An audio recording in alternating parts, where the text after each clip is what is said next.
Yeah,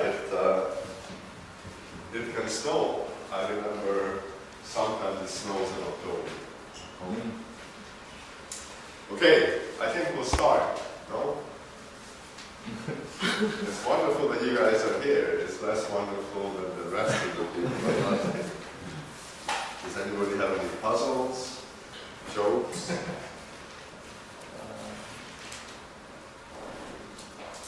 No? Nothing immediate? Shall we? Do you have any jokes or puzzles for us? I have to think. I forgot. It's about a student, a Chinese student who wanted to get his driver's license. And, the officer just sits beside him and say, "You turn left here." And I forgot the rest. It's quite fun. It was good as far as it went.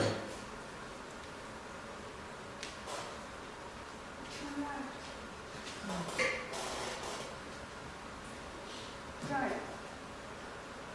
Because it's about, about Chinese. When people ask us questions, for example, you ask, "Are you from China?" and you will say, "Yes." So that it means I am from China. I say something like that.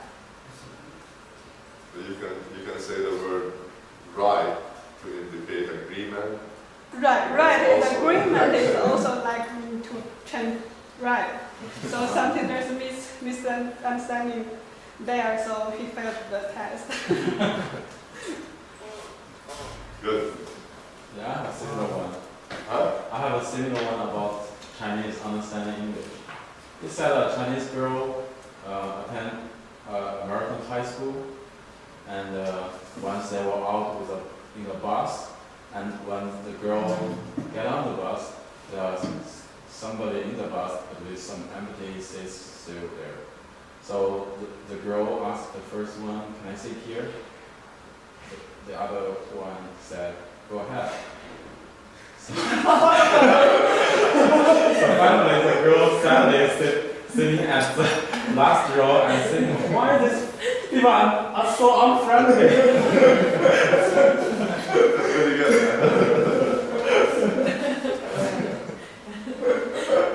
There's a nice puzzle about buses. But maybe it's too difficult for you guys because it's for low level. It's for children at a younger age. Maybe it's not easy for graduate students. But basically, there's a bus that looks like this. Not a very good bus. Here, this is good. So, which way does it go?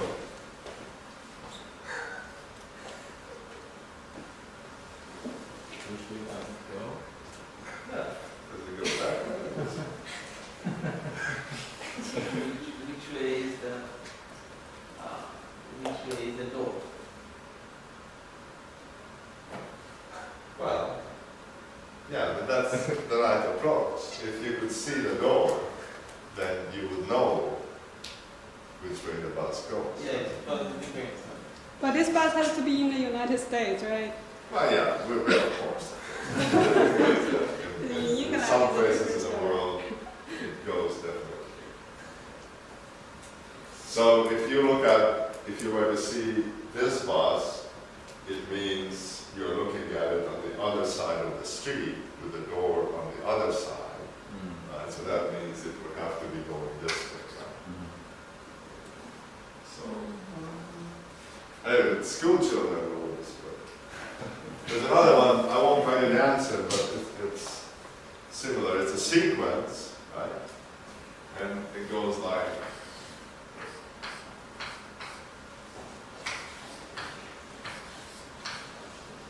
What is the next letter?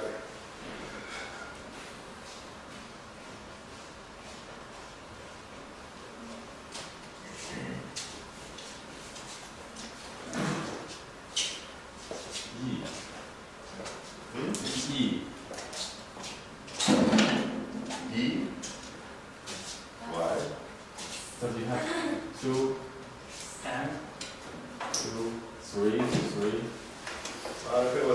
then what would be the letter after E? It would be 8, but you know.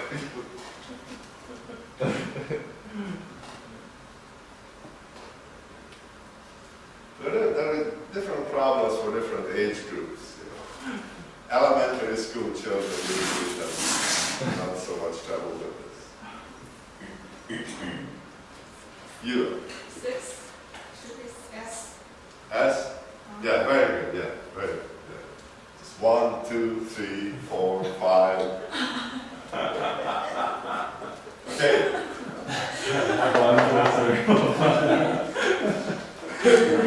Okay, time to move on to serious stuff. There's a trend here of people coming. You're usually late, Supit, you're later, and Mikhail's even later. This is a trend you should start to reverse. Does anybody have a proof for the 3 circles? Yes. Hmm? Yes. You have one? Yeah, I have one, but I don't know whether it is the simplest one. Okay, how simple is it? Can I write it down there? How long will it take? 2 minutes? 1 minute? 1 minute. 1 minute's good.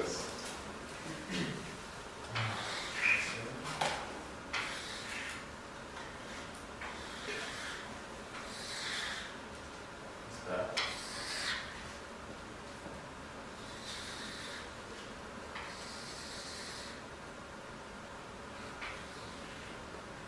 It's like draw a line here, and the radius R1, R2, R3. You make the 2 points and draw a line. Then you Wait, take what? Draw what line? draw. You met the 2 point of this 2 coin. I mean, how to say this? You do 2 of them.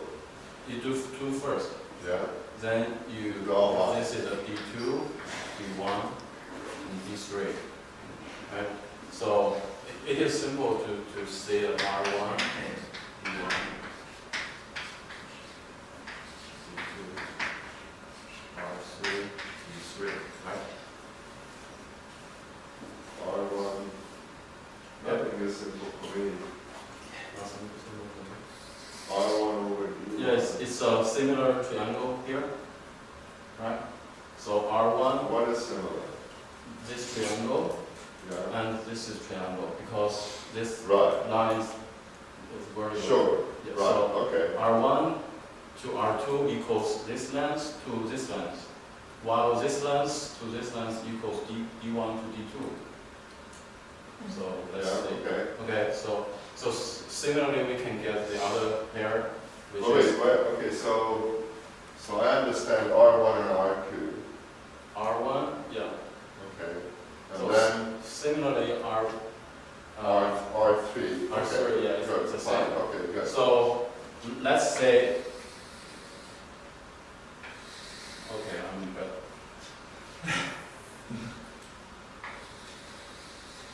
Okay. Let's say they are, this point is not at the line, Yeah. and we can draw a line parallel to this line from this point. Yes. And we set the distance here to be delta. Okay. And we can similarly get the same relationship like that is R3, D3 plus delta equals R2. Wait. Stop. So R3, which is R3 is this here. one, yeah. Yeah. R1 is to D3. D3 plus delta is Wait, minus okay, delta, minus, plus? okay, minus, This is minus delta. Okay. minus. So, well, but we're looking at what now? Now you're looking at this triangle. Okay, right, fine, okay, right. So if you compare these 2 equations, delta must be 0. So it means Well, this point wait. is on the 1. Okay, I think this is right. Yeah, this is also right. So Yeah, so you divide this. we have R3, R2, and 3. So you divide this structure, but Okay, that was good, yeah. That's pretty good. but I don't know whether it is the simplest one. So Okay, that's good, actually. Good, good. Anybody else? It's pretty good.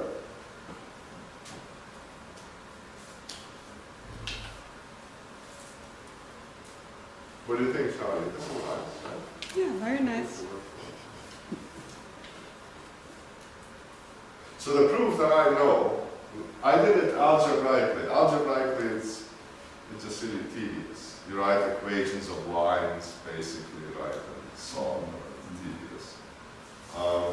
This is not bad, but the proof that I read, and I wish that I had discovered myself, is kind of simpler. And the idea is to consider not 3 circles, but 3 spheres.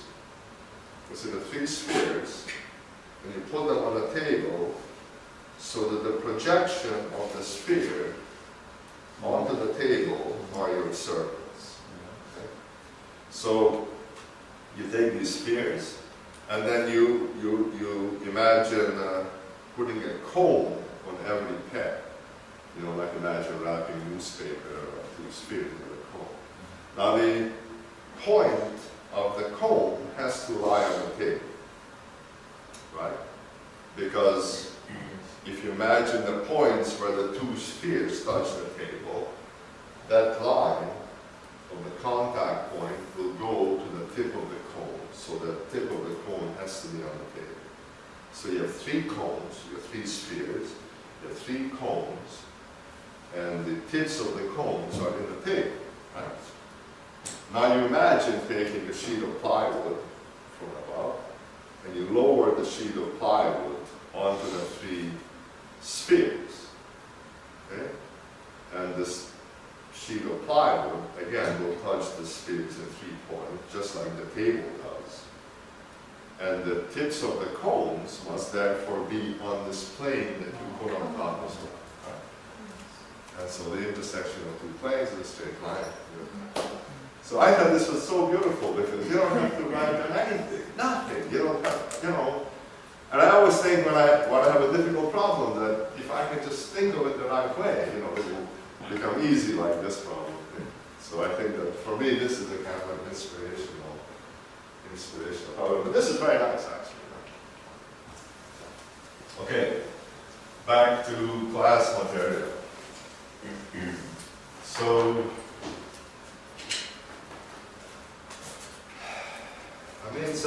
today I kind of want to tie up any loose ends, and then we will start basically a new topic, which is Meyer-Salpe theory. Now, Meyer-Salpe theory is the canonical description of liquid crystals, pneumatic liquid crystals. It's a theory that was proposed by Alfred Salpe, who used to work here with us in the Institute, and it was part of his PhD dissertation. And it's interesting to note, maybe, that many people thought about liquid crystals, including Max Born. You guys may have heard of Born. He's a famous physicist, and he made a theory of liquid crystals, and it was bad. It didn't work. So this is just to indicate that it's a non-trivial problem. And so Alfred Salpe did this really beautiful theory, and that's what I want to talk about next, because it basically tells us how pneumatic liquid crystals work. So that's what we'll do next. But before starting that, I want to finish up some loose ends. And these are points that are important, although they may be a little disconnected right now. One thing we said is that the polarizability of atoms and molecules is proportional to their volume. And we said that this has to be so for dimensional reasons. So now I want to give a little better argument and a little better estimate. So,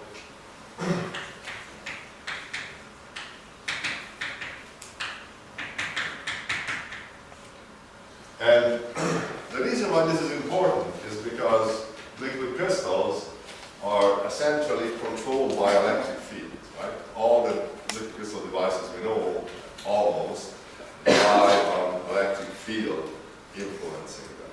So we really want to understand what an electric field does to the liquid crystal, and to do that we need to understand what happens if we put a liquid crystal molecule or any molecule in an electric field. We want to know how big the induced dipole moment is.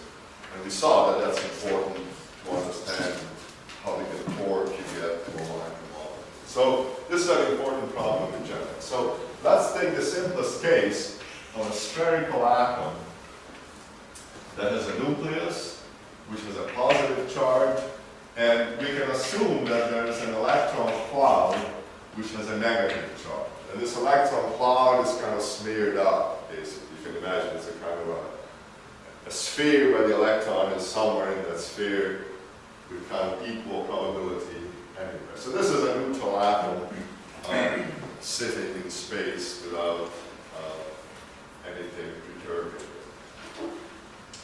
And what we want to understand is what happens if you put this neutral atom into an electric field. So, and intuitively it's clear what happens. If I bring an electric field here, you know, I take two big capacitor plates and put them here, there will be some electric field in some direction. And the positive charge will feel a force pushing it towards the negative plate, and the negative charge will be attracted towards the positive plate. So things will come apart, and the negative charge will kind of be off-center relative to the positive charge. Now, we want to try to quantify this. Okay? Once we know how the charges are separated, we can estimate the dipole moment.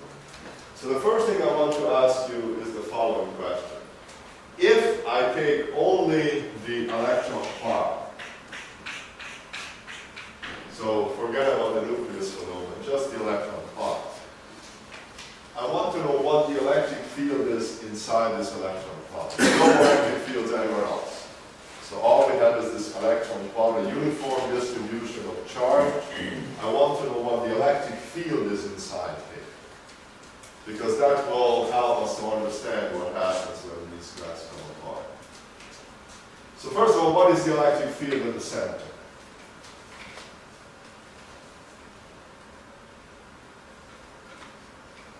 Zero. Zero. Why? Exists. Constants. It's going to cancel out everywhere. Gauss. It's going to cancel. I mean, you have equal charge everywhere around it, so it's by symmetry, it's just going to cancel. Right, by symmetry is zero. The electric field is a vector, right? Or So- infinity. By symmetry, it can be infinity as well as zero. Can be infinity. Yeah, I suppose. I don't think so. No, by symmetry. Why not? Because it is a vector, and the vector has to point in some direction. And it cannot point in any direction because every direction is the same. If I were to draw it this way, you would immediately say, no, there's no reason, it's just as I likely to agree. go that way. Uh-huh. So in the center, the electric field is zero. Good. Okay. So symmetry arguments are really powerful. They really are. You want to keep them in mind. You can prove difficult things simply by symmetry arguments. Okay. But the real thing is, okay, so suppose we move off center and go to some point R here. What is the electric field at that point? It's proportional to the radius. It's proportional to the radius. How do we know this? Draw some Gaussian surface around it. Yeah. Okay, good. Gaussian surface, I draw a surface around here, and then what? Then you figure out the amount of. So the amount of charges to the third order of R, and you have to divide it by the distance square, which will finally give you R. Right. So there's some really beautiful results, and as you point out, if we draw a spherical surface here, the electric field at the surface will be the same as if you concentrated all the charge within that surface at the center. and the effect of all the charges outside cancels out. It's a kind of a miracle, actually, that it cancels out. If you just imagine just the spherical shallow charge, you're at some point here, not in the center, and still these contributions cancel. It's kind of interesting. Okay, so that's all we have to do. We have to take all the charge in here, put it in the center, and the field we'll get here is field corresponding. So suppose that we have a total charge of Q, then the charge density is going to be Q divided by 4/3 pi big R cubed. So we have big R here. So this tells us the charge per volume, and then the charge Q. And then the charge in this little sphere is going to be just the volume, the charge density times the volume of the little sphere, 4/3 pi little R cubed. So this is the amount of charge we have in a little sphere. We mentally compress it and put it in the center, and then we just have Coulomb's law for the electric field. So the electric field magnitude is just going to be this charge divided by 4 pi epsilon naught R squared. So these 4/3 things disappear, and this guy and this guy cancel out. So we just have QR over 4 pi epsilon naught R cubed. So dimensional is still right, because it's 1 over R squared, and it's linear, as Sean said, with R. So it's great. So it's 0 in here, and then as we go out, it gets bigger and bigger and bigger. Just like the gravitational field, if you start in the center of the Earth, it's nothing, then it gets bigger as you come out. And then when you move away from here, it falls off. It's 1 over R squared. Okay, so that's the electric field inside. Let's put it inside. Okay, so this is useful. Now let us imagine that we take this atom and we put it into an external electric field. So I have a uniform electric field pointing in this direction. But I take this atom and I bring it here. And then it's clear that the nucleus will want to go this way, whereas the electron cloud will want to go the other way. So I will end up with a picture where the nucleus is here and the electron cloud has moved so that its center is over here. This is what it will look like. Okay? And the question is, how far will these charges have separated? What is this separation of centers? And the main point is that this atom will be in equilibrium when the force felt by the nucleus will be 0.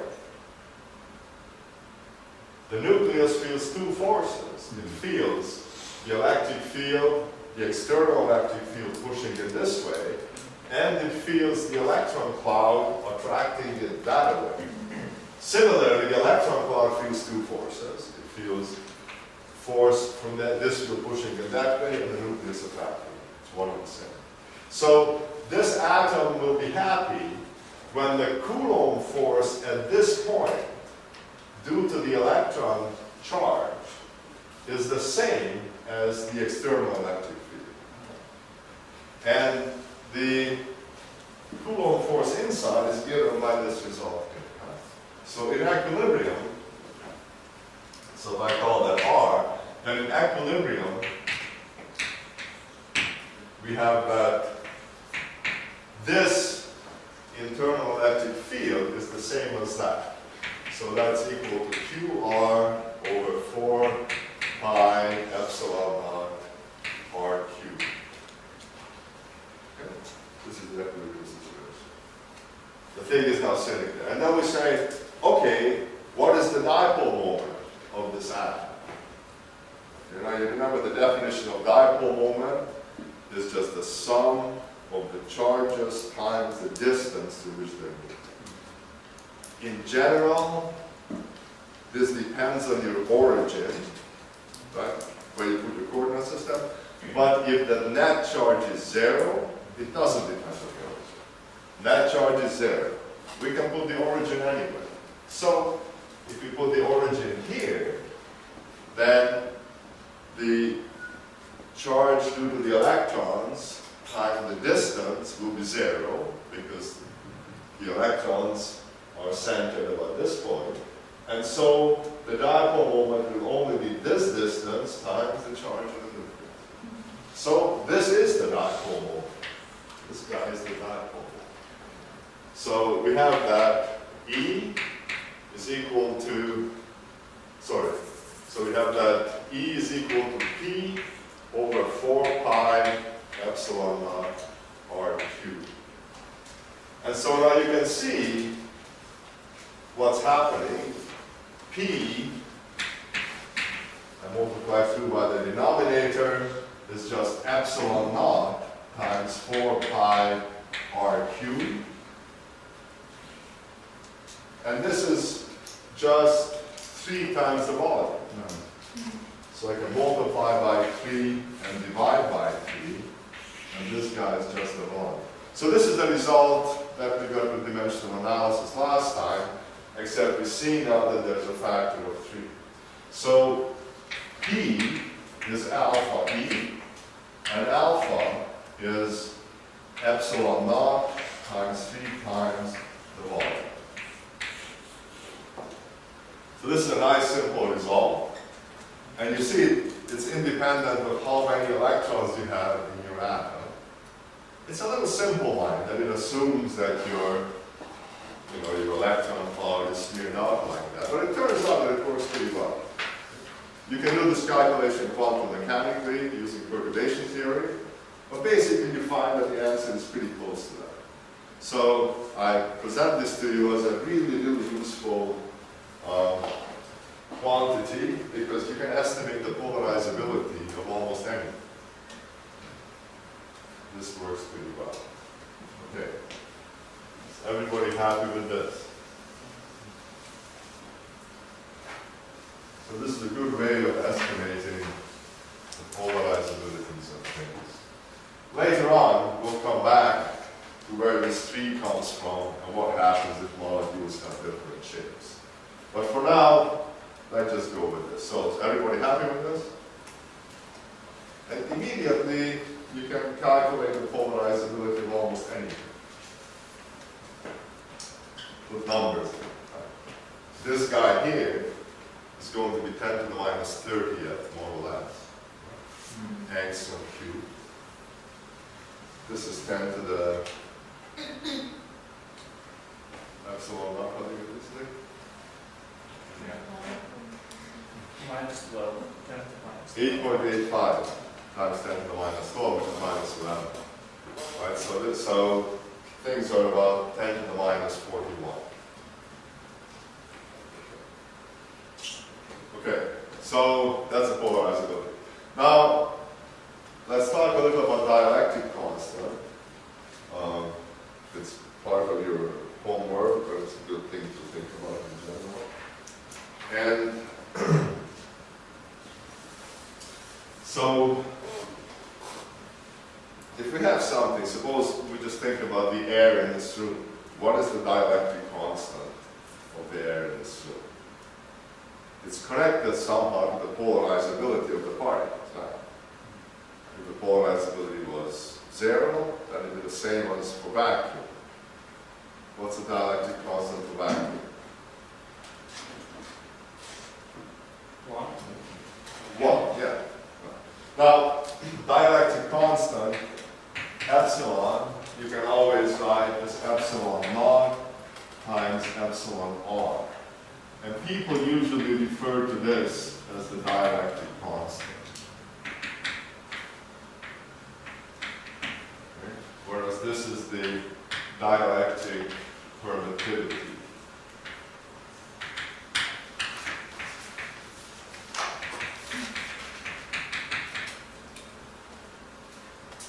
Okay, yeah, so if you're in so yeah, let's think of a simple problem. What is the dielectric constant of air in this room? You can figure out the polarizability of the oxygen molecule to nitrogen molecule, mostly nitrogen. So how do we get at this dielectric constant?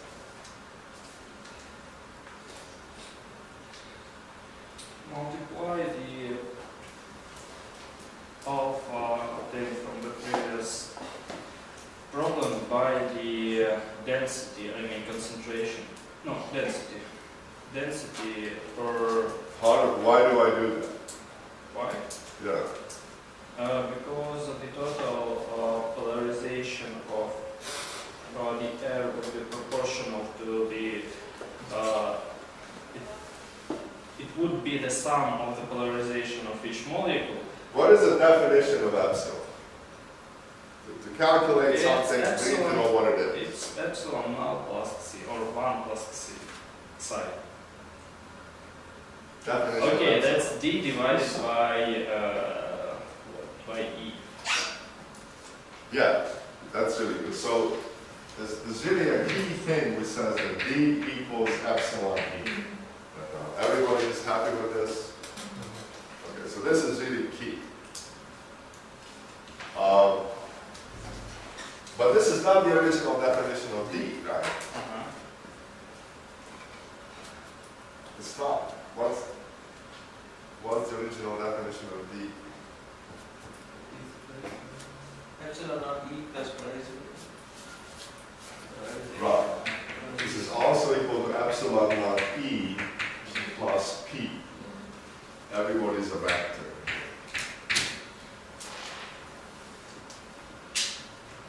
Okay, so this is really key. This is really important. And of course, the magnetic equivalent is just as important. And you know, historically, this came about, people were thinking about the relationship between electric field and charge. You want to do this? 2 minutes. Hmm? 2 minutes for move to the other. Sorry, what? I mean, we have 10 minutes to move to the We have other. 10 minutes, yeah. Yeah. We can, I think we can finish it. I think that so what is the relationship between electric field and charge? Force divided by charge. It depends on the charge distribution. Charge distribution, yeah. Something about Force per unit charge. divergence of something. Del dot E. Del dot E. Maxwell's equation is the guy. Somebody help. Divergence of E is equal to, actually divergence of D is equal to rho, right? Divergent, but I don't want to go there. But that's all I remember at the moment. Del dot E is 0. Del dot E is 0 when? And there's no charge. No. If there's no charge, del dot E is 0. If there is charge, Density of Oh, it's charge rho over divided by epsilon naught. rho over epsilon. Large rho is total charge. The total, all charge vector. Right. Right. So, but this is the first thing that people found, right? That this is the total charge.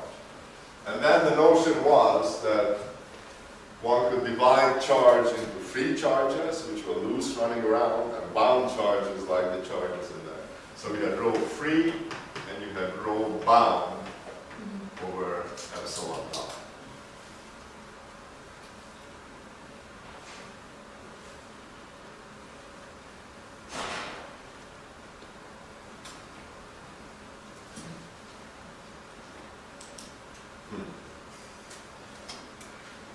Okay, there's a step here that I need to make, which is going to take longer than the amount of time I want to spend on this. But the basic idea then was that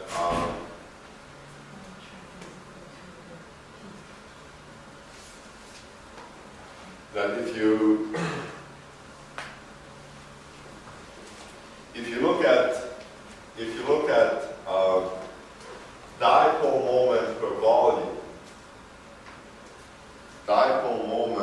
volume, so you imagine a whole bunch of dipoles stuck into some region, and you take the sum of those and divide it by the volume, if you go for this thing here, you get that the divergence of this is just the bound charge density.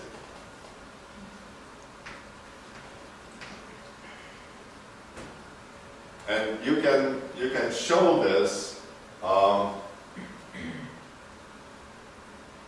You can show this fairly easily by considering just a material that has dipoles inside and no dipoles on the outside.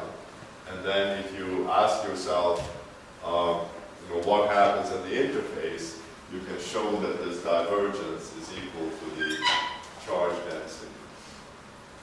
So then, if you make the substitution,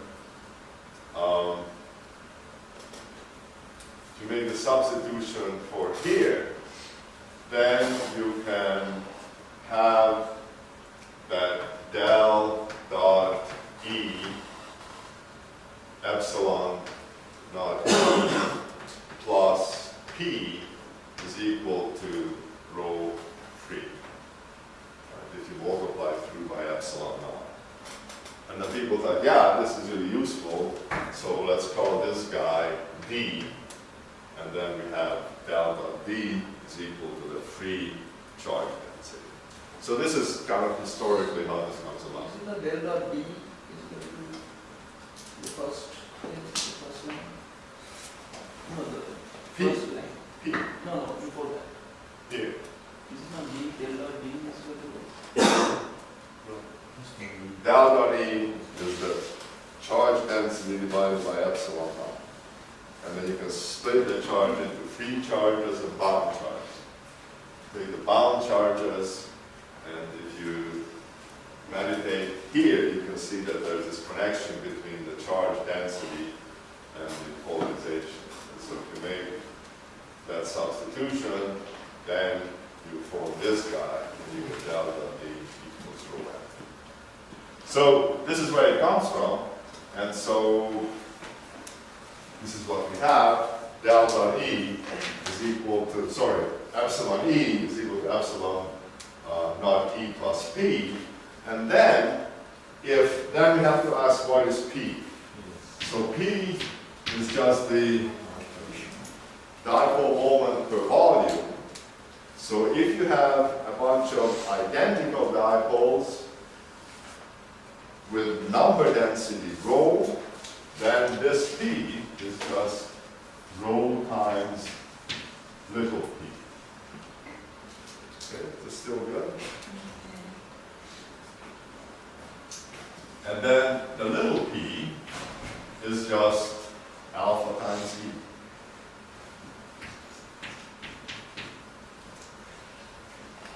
So now we can come down here and we can write epsilon e equals epsilon naught e, and then we write p in this way, so then we have plus rho alpha e, and then you can see that we can essentially cancel these e's, and we have that epsilon, which we can write it this way, epsilon naught epsilon r.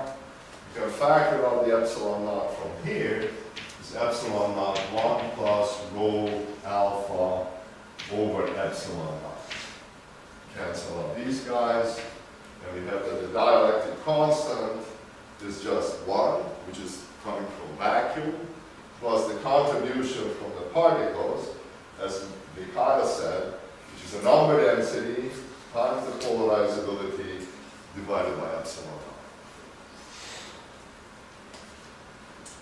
And so it's really important to remember this, because this is the definition of epsilon. And by figuring out the polarizability, the polarization, then you can deduce what the dielectric constant is. And we'll revisit this problem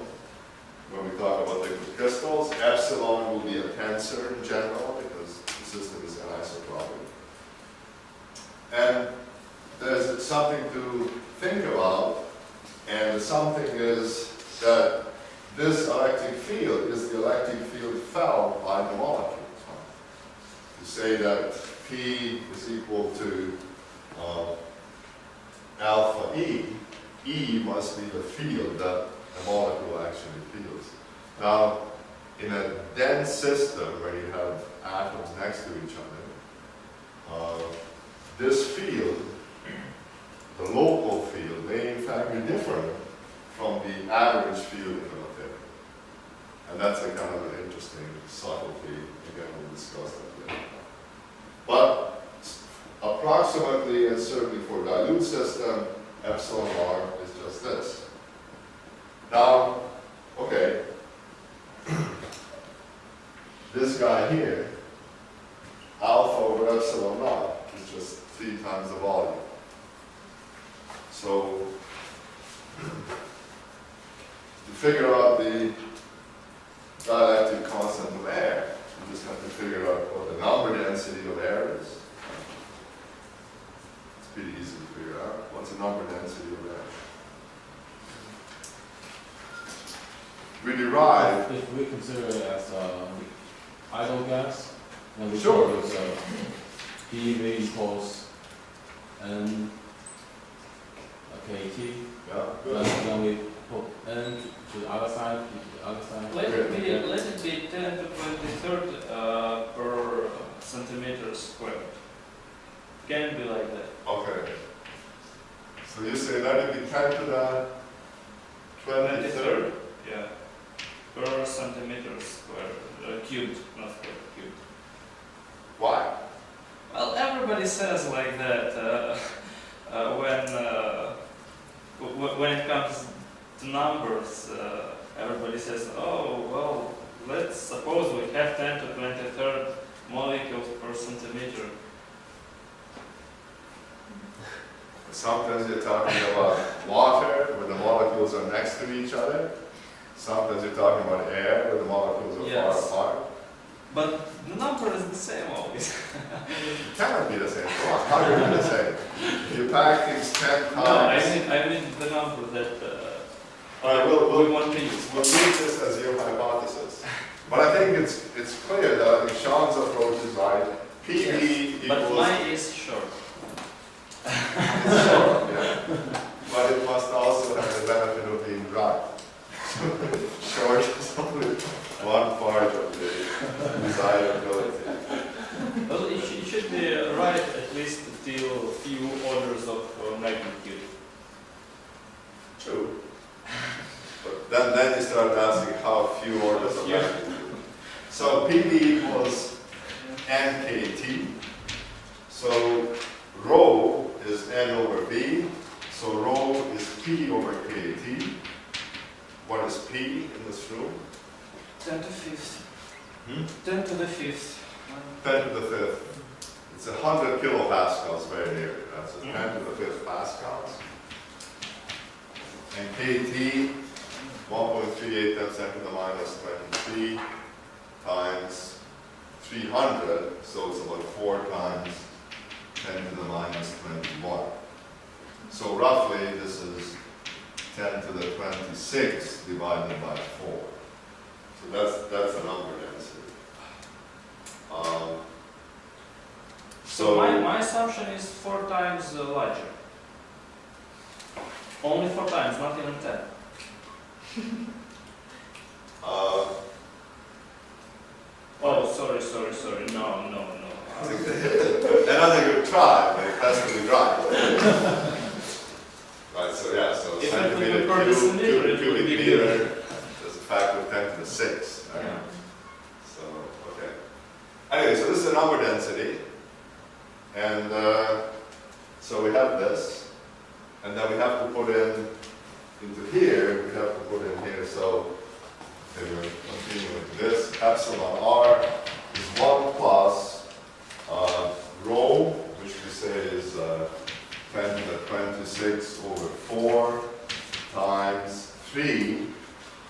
Okay, so these can cancel out. Times the volume of the molecule. Now, it's mostly N2. Now, nitrogen is what? 0.7 angstroms or something, radius 1.5, 3. So let's say it's 3 angstroms.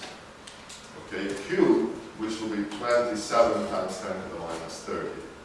So it'll be 3 times 10 to the minus 10 cubed for the volume. And so this is 30, no, yeah, 3 cubed is 30, right? Yeah, close enough. 10 to the minus, this is 10 to the minus 4, 30 times 10 to the minus 4, so it's 1.0003. Is that right? 1, 2, 3, 4, 003. No, what is it? 30 times 10 to the minus 4. 3 times 10 to the minus 2. Actually, you have 3, you have 81, the 81 divided by 4 81. is 2. It's 20. It's No, cube. no, if you don't cancel 3 and 4. Oh. 3 by 3 by 3 by 3 is 81. So 81 divided by 4 is 20. So it's more.